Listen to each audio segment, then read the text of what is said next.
नमस्कार, मैं हूं प्रीता उपाध्याय दीक्षित और बंसल न्यूज़ की खास पेशकश लक्ष्य में आप सभी का स्वागत है। अगर आप भी अपने करियर को सुनिश्चित करना चाहते हैं तो ये कार्यक्रम आपके बहुत काम का है, क्योंकि हमारे इस प्रोग्राम में एक्सपर्ट करेंगे आपका मार्गदर्शन और बनेंगे लक्ष्य हासिल करने में आपके मददगार।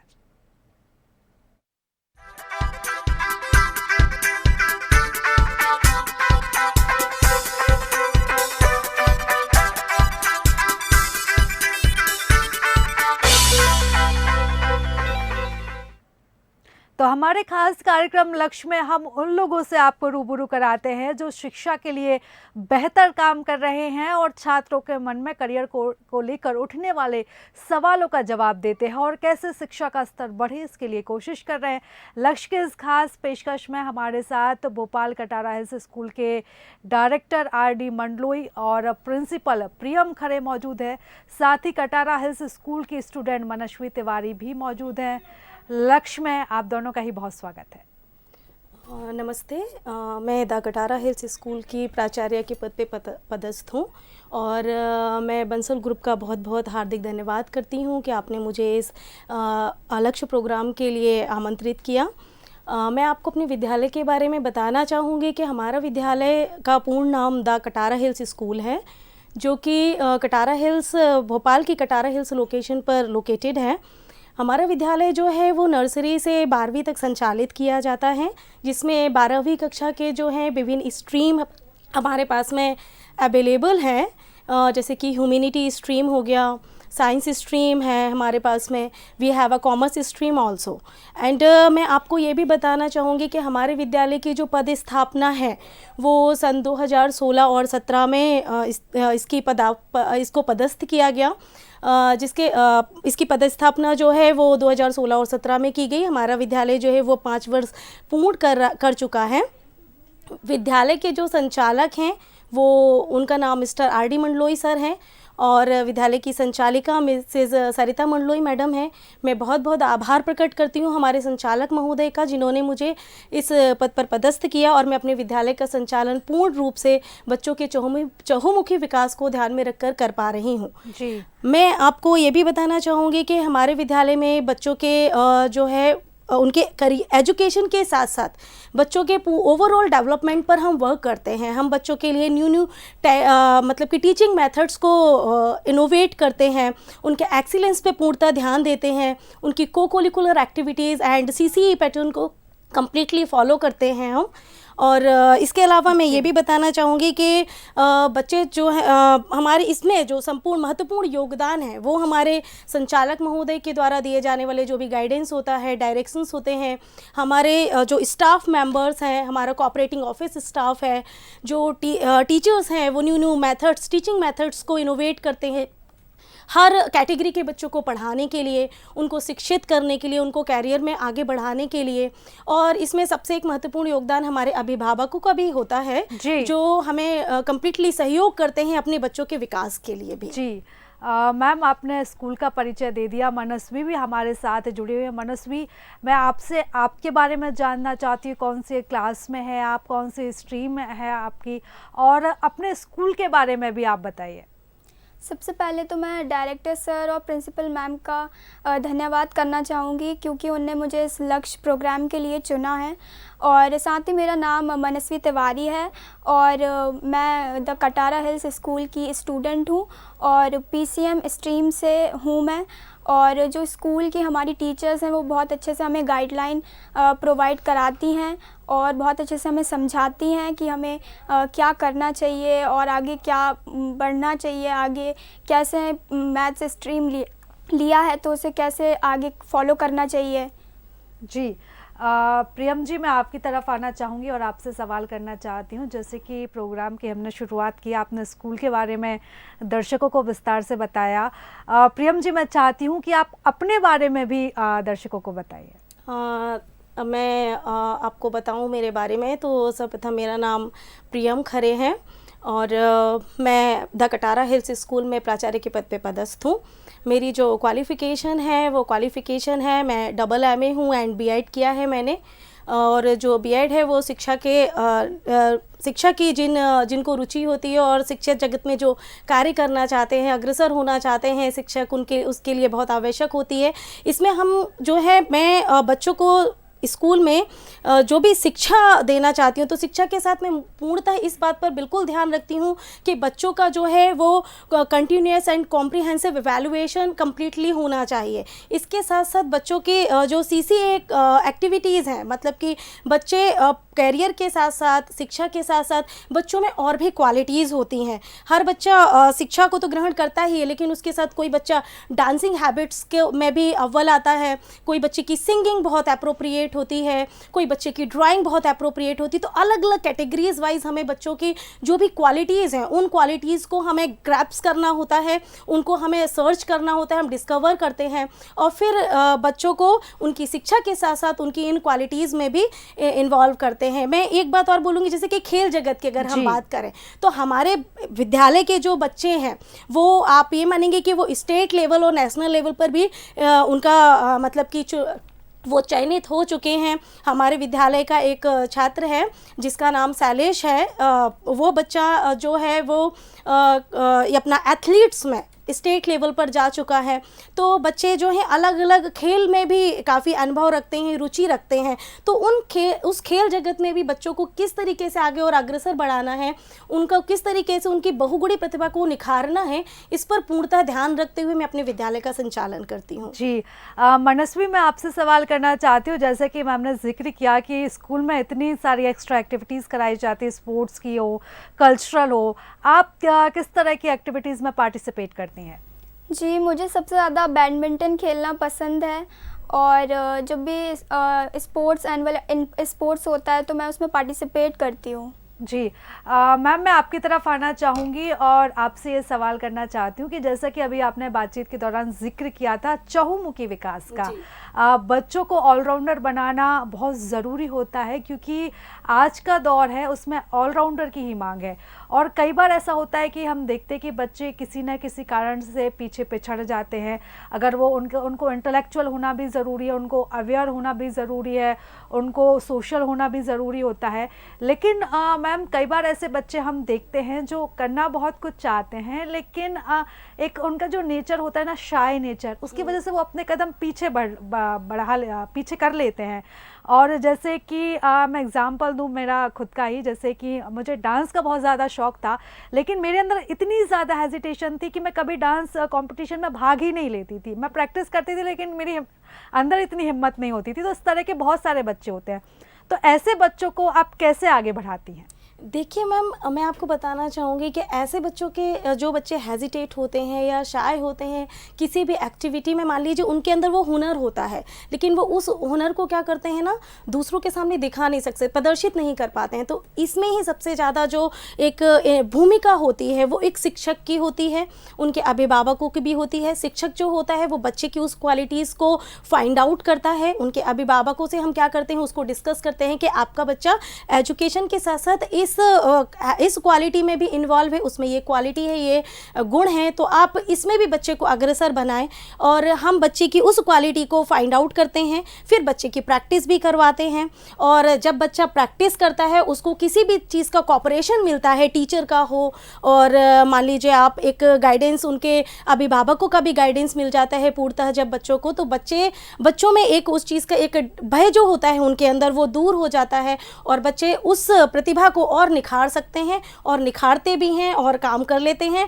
और रही बात आपकी, जैसे आपने उदाहरण दिया कि आप डांस करना चाहती थी लेकिन आप डर के वजह से या किसी कारणवश आप इस प्रतिभा को आगे नहीं निखार सकें, तो मैं यही चाहूँगी कि डर को दूर रखें, सहयोग प्राप्त करें अपने शिक्षकों का या अपने मार्गदर्शकों का और अपनी इस प्रतिभा को आगे बढ़ाएं। तो मार्गदर्शन बहुत ज़्यादा आवश्यक होता है हर बच्चे के लिए। एक कॉपरेशन बच्चे को किया जाता है, उसके अंदर इनबिल्ट, हर बच्चे के अंदर इनबिल्ट एक क्वालिटी होती है, लेकिन उस क्वालिटी को आपको पहचानना सबसे महत्वपूर्ण होता है। आप उस क्वालिटी को पहचानें, बच्चे को सहयोग दें। वह सहयोग शिक्षकों का भी होता है, आपके संचालकों का भी होता है, अपने उनको दी जाने वाली जो फैसिलिटीज़ हैं उनका भी होता है और सबसे महत्वपूर्ण अभिभावकों का होता है।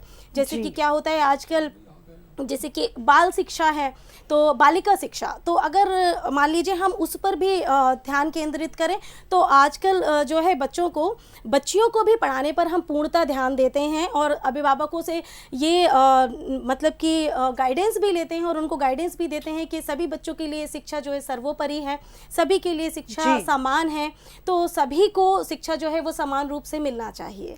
बिल्कुल, आपने बहुत सही बात बोली कि हर बच्चे में, हर व्यक्ति में हुनर होता है, बस ज़रूरत होती है उसको सही समय पर उसको निखारने की। डायरेक्टर मंडलोई जी भी हमारे साथ इस समय जुड़ चुके स्टूडियो में मौजूद हैं, तो सवाल मैं उन्हीं से करना चाहती हूँ।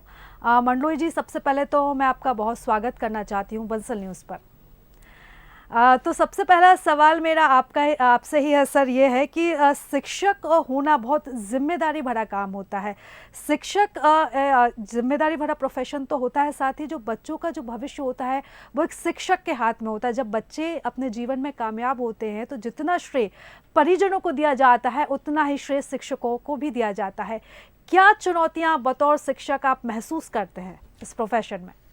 देखिए, education is the main part of life जी। तो शिक्षक को एक शिक्षक की तरह होना चाहिए और शिक्षक के ऊपर देश की बहुत बड़ी जिम्मेदारी होती है जी। जो स्टूडेंट है, जो छात्र है, उनका चहुमुखी विकास करना और देश को एक अच्छा नागरिक बनाना, जो वर्तमान में शिक्षक है उनके ऊपर ये जिम्मेदारी रहती है। और द कटारा हिल्स स्कूल का मेन एम या मेन उद्देश्य है अच्छा एजुकेशन देने के साथ साथ एक देश के अच्छे नागरिक तैयार करना, उनको संस्कारवान बनाना और कम फीस में अधिकतम अच्छी शिक्षा बच्चों को कैसे दी जाए और उनका ओवरऑल डेवलपमेंट कैसे किया जाए। हमारे स्कूल की प्रिंसिपल का भी मोटो यही है कि बच्चों का चहुमुखी विकास कैसा हो, तो विद्यालय में विभिन्न तरह की गतिविधियां हम लोग करवाते रहते हैं, जैसे खेल कूद हुआ, एजुकेशनल टूर हुआ और अन्य जो वर्तमान परिवेश किस टाइप का चल रहा है उससे अवगत कराना और बच्चों को एक दूसरे की हेल्प करना, ये सब चीज़ उनमें डेवलपमेंट करते हैं। और पेरेंट्स की रिस्पेक्ट करना और प्रत्येक स्टूडेंट को बताना हमारा ये कर्तव्य है कि आप अपने पेरेंट्स की रिस्पेक्ट करो, अपना गुरुजनों की रिस्पेक्ट करो, अपने से बड़ों का आदर करो और सम्मान करो उनका जी। क्योंकि अच्छी शिक्षा का मतलब है कि एक अच्छा व्यवहारिक इंसान भी देश को देना आवश्यक है। डॉक्टर, इंजीनियर, ये हमारे विद्यालय से बन के बच्चे तैयार हुए हैं और आगे भी बढ़ रहे हैं और देश सेवा कर रहे हैं उसके लिए। और बंसल न्यूज़ ने हमें यहाँ पर बुलाया है, उपाध्याय मैडम, इसलिए मैं आपका बहुत बहुत धन्यवाद करता हूँ बंसल न्यूज़ का। Thank you very much. Manasvi हमारे साथ जुड़ी हुई है। अगला सवाल मनस्वी मेरा आपसे है, टेक्निकल एजुकेशन में आप बंसल समूह की किन नीतियों को पसंद करती हैं? बंसल समूह में जैसे वहाँ पर बच्चों को, स्टूडेंट्स को 100% प्लेसमेंट प्रोवाइड कराया जाता है। साथ ही वहाँ के जो टीचर्स हैं वो काफ़ी हेल्पफुल हैं, वो उनके फ्यूचर के लिए बहुत ही हेल्प करते हैं और वहाँ पे कम फीस में भी वहाँ पे एडमिशन हो जाता है। तो यही सब मुझे पसंद है बंसल ग्रुप का। मनस्वी, अगला सवाल भी मेरा आपसे ही है। एग्ज़ाम आने वाले हैं तो कैसी आपकी तैयारी चल रही है? कैसे आप टाइम टेबल बना के आप पढ़ाई कर रही हैं? सेल्फ स्टडी को कितना टाइम दे रहे हैं? स्कूल की एजुकेशन को कितना, पढ़ाई को कितना समय देती हैं? और कैसे आप टाइम मैनेजमेंट कर रही हैं? एग्ज़ाम के लिए सबसे इम्पॉर्टेंट मुझे लगता है कि टाइम टेबल है और इसीलिए सबसे पहले हमको ये डिसाइड कर लेना चाहिए कि हमें कब, क्या और कितना पढ़ना है। जैसे जो हार्ड सब्जेक्ट्स होते हैं उन्हें हम मॉर्निंग में पढ़ सकते हैं और जो इजी होते हैं हम उन्हें नाइट में पढ़ सकते हैं। और ऑन द एग्ज़ाम के टाइम पे हमें थोड़ा थोड़ा ब्रेक लेकर भी पढ़ना चाहिए ताकि हमारा माइंड फ्रेश रहे हर टाइम पे। जी। अगला सवाल मंडलोई जी मेरा आपसे ही है।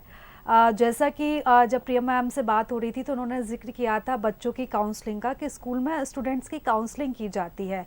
तो मेरा आपसे भी ये सवाल है कि पेरेंट्स की काउंसलिंग जैसे होती है, पेरेंट्स टीचर मीट जब होती है, स्टूडेंट्स की काउंसलिंग होती है, तो मंडलोई जी आप डायरेक्टर हैं स्कूल के, कई बार ऐसा देखा जाता है कि शिक्षकों की काउंसलिंग, जो टीचर्स वहाँ पर पढ़ा रहे होते हैं, उनको भी कहीं ना कहीं कई बार काउंसलिंग की ज़रूरत पड़ती है क्योंकि बहुत चुनौती भरा उनका काम होता है, कई तरह के तनाव से वो भी गुजरते हैं, प्रेशर भी एग्ज़ाम टाइम पे बच्चों से ज़्यादा टीचर्स के ऊपर भी होता है। तो किस तरह से आपके स्कूल में टीचर्स की काउंसलिंग कराई जाती है? मैडम, स्कूल में टीचर्स की एजुकेशन हम तो पहले एक अच्छा हेल्दी एटमॉस्फेयर देते हैं स्कूल में जी। टीचर्स को कोई तनाव नहीं देते कि आपको छुट्टी चाहिए तो छुट्टी नहीं मिलेगी, एक्स्ट्रा टीचर हम लोग रखते हैं। और कूल माइंड से टीचर्स को बोलते हैं कि आपको धैर्य रख के, पेशेंस रख के, और पेरेंट्स की ये काउंसलिंग करते हैं कि हम सबका उद्देश्य बच्चों को अच्छी शिक्षा देना है। टीचर्स यदि आपको कुछ बोल रही हैं, प्रिंसिपल आपको कुछ बोल रहे हैं, या डायरेक्टर सर आपको कुछ समझा रहे हैं, बता रहे हैं, तो उनका ओवरऑल उद्देश्य बच्चे का चहुमुखी विकास करना है। तो इसलिए टीचर्स को हम थोड़ा सा रिलैक्स में देते हैं और उनको थोड़ा टाइम देते हैं और उनको ऐसा गाइड करते हैं, उनको ऐसा स्टडी करते हैं, उनकी काउंसलिंग करते हैं कि आपको धैर्य रखना है, गंभीरता से बोलना है और आपको अपना अच्छी लैंग्वेज का ही यूज़ करना है जी।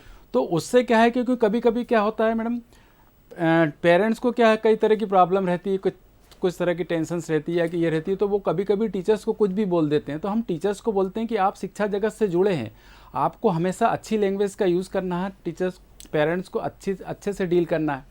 तो पेरेंट्स भी खुश होकर फिर टीचर्स को फॉलो करते हैं और स्कूल डायरेक्टर को फॉलो करते हैं और प्रिंसिपल को फॉलो करते हैं, तो बच्चों में ओवरऑल डेवलपमेंट होता है। तो हमारा मेन उद्देश्य, हमें मेन मन को खुशी या अच्छा इसीलिए लगता है कि हमारे बच्चे, जब पेरेंट्स ने हमारे स्कूल में बच्चों को डाला और उसके 1-2 साल बाद उन्होंने देखा कि हमारे बच्चों में अभूतपूर्व डेवलपमेंट हुआ, विकास हुआ, इम्प्रूवमेंट हुआ है, तो हमें मेन खुशी उसी बात की होती है।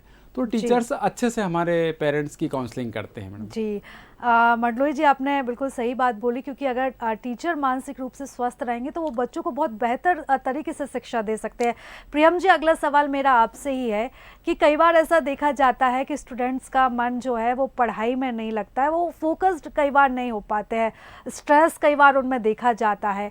तो जब ऐसी सिचुएशंस आप देखती होंगी कई बच्चों में अपने सामने, तो कैसे आप बच्चों को डील करती हैं, कैसे उनका मार्गदर्शन करती हैं?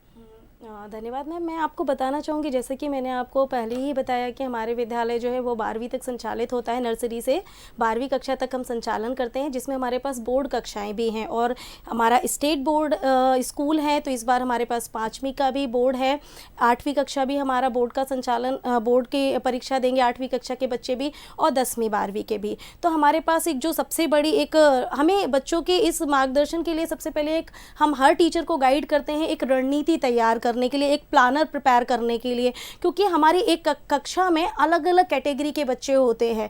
हर बच्चे में वो शिक्षा को अर्न करने का गुण तो होता है, लेकिन उनकी एक अपना बौद्धिक विकास होता है कि वो बच्चा जो है वो इस लेवल तक ही मतलब कि ग्रैप्स कर सकता है नॉलेज को। तो एक प्लानर प्रिपेयर करने के लिए टीचर को गाइड करते हैं कि आप उनका उस तरीके से, जैसे कि अभी हमारी गवर्नमेंट ने भी हमारे पास में एक हमको संचालित करने के लिए बोला कि बच्चों को सेट पेपर बना कर दीजिए और उससे बच्चों का अभ्यास करवाइए। तो उसी तरीके से हम इस रणनीति को पहले ही अपने विद्यालय में लागू कर चुके हैं। बच्चों को हम सेट पेपर्स प्रिपेयर कर रहे हैं, उनको क्वेश्चंस देते हैं याद करने के लिए बच्चों की कैटेगरी के अकॉर्डिंग, और इस चीज़ को जज कर लेते हैं कि हमें बच्चों को किस तरीके से तैयार करना है। जैसे स्टेट बोर्ड में एक ब्लूप्रिंट हमारे पास में आता है, उस ब्लूप्रिंट के अकॉर्डिंग हमें बच्चों को कितने मार्क्स की कैटेगरी डिवाइड होती है, किस किस चैप्टर्स से, वो पूरा और टीचर्स को गाइड किया जाता है कि इस हिसाब से पूरा प्लानर प्रिपेयर करिए। और हर बच्चे को आप जो एक मिनिमम मार्क्स है, वो मिनिमम मार्क्स से लेकर के